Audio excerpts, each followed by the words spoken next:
This is a continuation of the previous video where we are adding and tweaking passing positions and in-betweens. So far this is what we have, and so now we need to add some extra motion. Let's go to a top view and work on the tail. This tail, as he's whipping back and forth, needs to have some motion that lags behind everything else. Everything right now has been sitting on the passing positions and on the key poses. We can work on this one axis at a time because we're setting keyframes on all of the axes no matter what. So what if, as the tail was moving, we just lagged the tail by making identical keyframes? Since I'm focusing on making sure I understand how the curve works in relation to what I see animated, if I just make this keyframe similar to the one before it, I get a lag. Then I get a transition and another lag. So I've just tweaked where the keyframes are going, and I've already made the tail look 100% better. Let's go to perspective. It looks pretty good. Now the way to find out if your tail or if any other secondary motion is working correctly, just check the tip of it. It usually draws a figure 8. So as the tail moves up and down, this tail bobs, goes up, and then bobs. And I'm just moving the curves as I see fit here. Let's hit play again. What if we paused this as well? So let's lag that behind on frame 4. It transitions on frame 8. The next in between is on frame 12. So we were going to hold this frame over, transition frame 16, frame 20, frame 24, hold over to frame 28. So we're just creating a series of holds on the in-betweens to see how it works. And already we've made some pretty good secondary motion. It's a bit extreme though. So left mouse and you can pick all of these and then just move them all down. Since I have it set to lock the curve values to fit the graph display, I'm just going to pay attention to how little motion I want as I scrub back and forth. So I want a little bit more than that. There we go. And then right mouse click to deselect. So we've done the tail with just a few in-betweens. Let's go by the perspective view here. It looks pretty good. Let's go to the head. Use the A key to center the selection. Do the same thing with the head. The head bobs up and down okay, but we need to do a little bit more motion on that. We can work on one axis at a time. So as the head moves up, what if the head lagged behind since most of the mass is on here, and then treat the head like a reverse tail. So it goes up, goes back to center on the way down, frame 12, pulls down, frame 20, he bobs back up again, he goes down. So we just have an oscillating motion like anything else. Okay, that seems to work okay. Now what if we got that even more by lagging the bobbing of the head with that tail? So far it looks pretty good. We need to lag that behind. So what if on the way up he was a bit slower on the uptake, held it a bit, and then made identical keyframes, changes the whole movement here.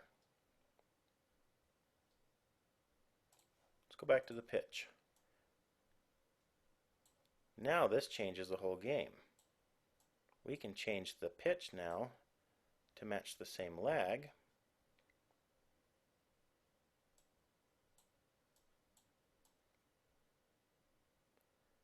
And copy frame 32 to frame 0 since they need to be identical. And now we have a pretty good head bobbing. That's a bit too extreme, so we can grab those frames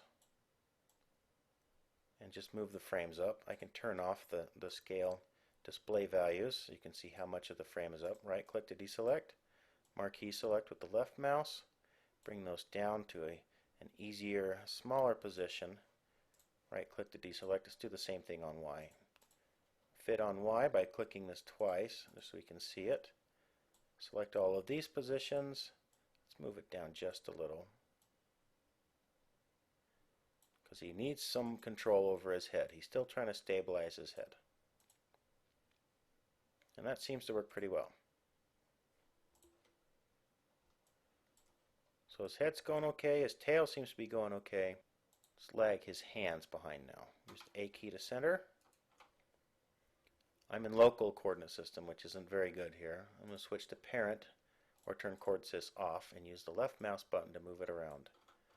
So I have them both selected. Turn on multi-edit. I'm just going to center their Y values in here. So in frame 4, they lag behind. They transition in frame 12. They hold over. They transition in frame 20. Move down on Y to pause. And then frame 28, they move up. So now they're lagging behind pretty well again. So we have a pretty loose character that's moving up and down and around. So we can go ahead and make other tweaks here. So what if we decided that we wanted to lag the tail as well? Or what if we sped the tail up here? And then frame 12, he did a transition. Frame 20 did a transition. And I'm focusing on the same curve pattern that we've done before, which is identical in nearly everything that has to do with follow through and whip motion. Since I've lagged the tail actually looks a little bit better, and I didn't have to change much of anything else. It looks a lot looser. Looks like it's supposed to be moving in that direction just by pausing the keyframes and following that same pattern throughout the character. You can see here as I switch between these two, this is the lag.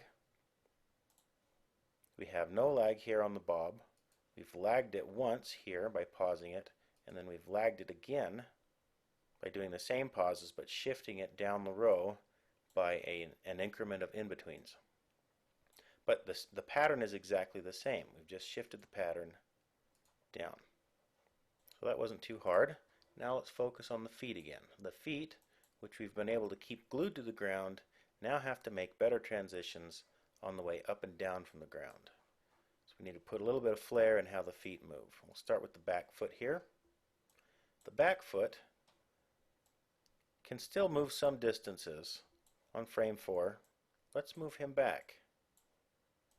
We'll pitch his toes down just a little bit more, and we'll keep him in the air. Now pay attention to Z again. The Z transition is not the same here.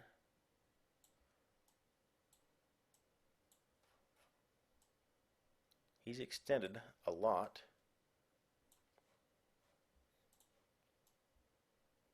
But he's also picked his foot up off the ground. So he's still providing thrust. But now the foot comes up off the ground. Let's go to perspective view, use the A key, and let's add some style to the feet. Close the toes. His feet right now have looked like solid bricks. And while his foot's in the air, he shouldn't just hold his foot up like a chicken. I think his feet should be curled underneath. He's getting them out of the way. He doesn't want them scratched or dragging on the ground. So we curl the feet up. I'm using the arrow keys to move up and down the hierarchy. Let's bank those in just a little bit. Make them look really cool. So he pushes off the ground, picks his foot up, and then makes contact again. Well, let's go to that in between on frame 12. And he's going to plop his foot down. So he needs to be in a spot where he can land his feet. Straighten the toes out, but the toes are still closed.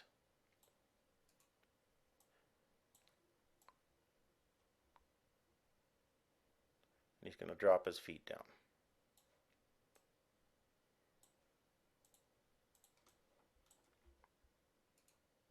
So let's close these toes just a little bit here so that we can get some accentual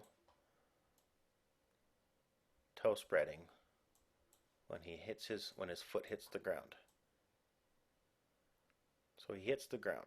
And if you want to add an extra punch there when he hits the ground, he can punch, and on frame 20, spread his toes out just a little, and then he can move back. So we'll take a look at this foot. He drops to the ground. Oh, that toe spreading thing just doesn't look as cool that far away. And because this is an in-between, just left mouse click and just move these over so it gets a bit more pop. It overshoots. So one more thing we can do to this foot as he pushes off the ground. Let's take his foot here, frame 4, is actually push his toes so that his toe is lined up with our subdivision, like he just pushed it, and then he moves back over. So that's got a bit more oomph to it. Do the same thing with the other toe. Toes moving back, he hits there, holds on for another 4 frames. Pick that foot. Let's move that. Let's pitch his toes down so that he's still on top of the proper place. Oh, undo both of those. We need to drop his foot down so he's pushing off.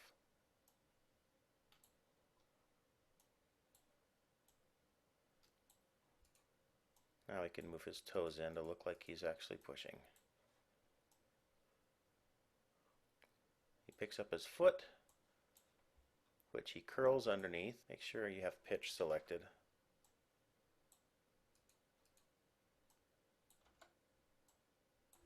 And switch to perspective mode here. Use the A key. Let's rotate him in on heading. And then bank those in like he's curling his toes in. He pushes off. He curls his toes in.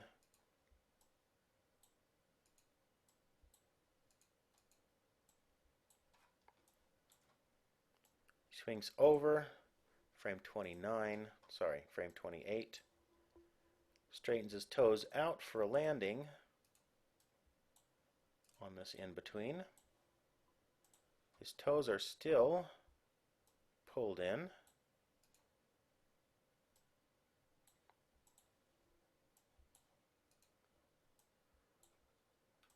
And let's move those so that he's still matching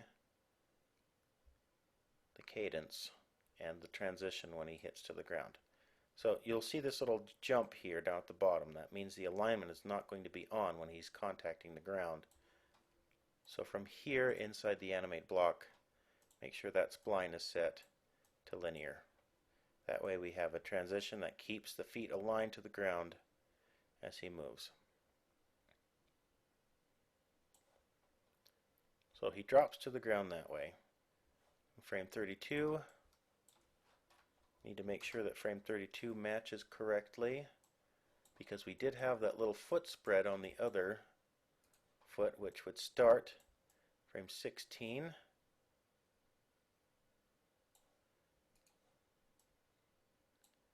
Which means frame 18 is going to spread out a bit more. So from here, frame 32 is actually going to be frame 4, or his toes spread out. Just a bit.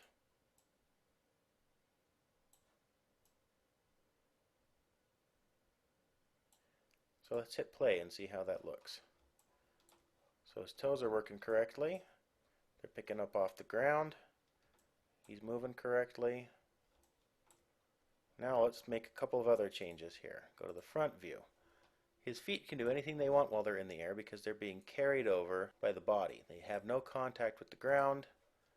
They don't need to be anywhere except in their own space. Now, the feet are kind of operating on the same plane. Nothing has changed in the X on the feet, and they kind of need to. Since there's nothing holding them in place, they need to follow their natural arc, which is to pull in close to the body. So let's move that in on X. So he pushes off the ground, takes a step, and then drops again. Let's make sure that step is an easy transition. He pushes off, takes a step, the next guy pushes off, the next foot pushes off. Mid-flight here, frame 24, he pulls his foot in, and the foot makes a slow transition back to the contact again. Okay, let's take a look at the hips once more. We haven't done very many in-betweens on the hips, they just have passing positions, so we need to add a little bit more weight to the hips. So the hips could actually drop on frame 4 since he has made contact, and he has a bit of weight that he has to put up here. So the hips drop just a little bit. And then they recover. Then they go up, and then drop. Catch that weight. Notice the same pattern that's going up and down on the hips. They pause, and check that out. So now he's actually dropping on the ground. It looks okay. So the same pattern that we've put on the hips, on the head, on the tail, on the end of the tail, and even on the wrists are all identical. They're just holding frames to make the weight feel a little heavier, to make everything look a bit nicer, make everything feel a bit laggier, so that they're not sitting on the same frame or have the appearance of not being aligned to the same frame. Everything is moving through secondary motions. Let's check the head one more time here. The head,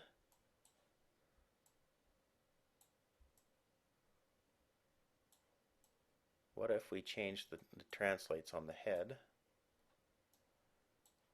to not like there, but to accelerate?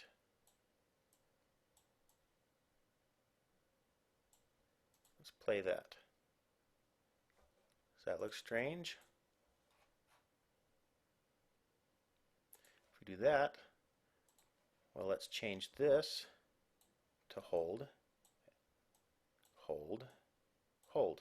So we're just shifting it down 4 more frames to see what it does. So we've done that at the same time. I just changed them separately, but the pattern has shifted 1 down. Let's see what that looks like. So he has a little bit more personality, completely different purpose, just by shifting those downward. We have our walk cycle set up. Looks okay for the things we're going to do for it. Let's go to File, right click on there. We can save the scene as .WalkC.fxs. Save that. Go into Compose, and let's create a clip, a walk clip. We should have everything set up from the previous lesson where it's the current group, copying the motion and the animation and the local keys. Click Copy. Inside the Clips block we have a walk motion. Right click to open the menu, save current, and go into our dinosaur motion and save that as walk.mcp. So now we have our keys sitting in this scene. We have a clip that we can export externally to play with, and we are done. Let's go to File, let's save this scene again.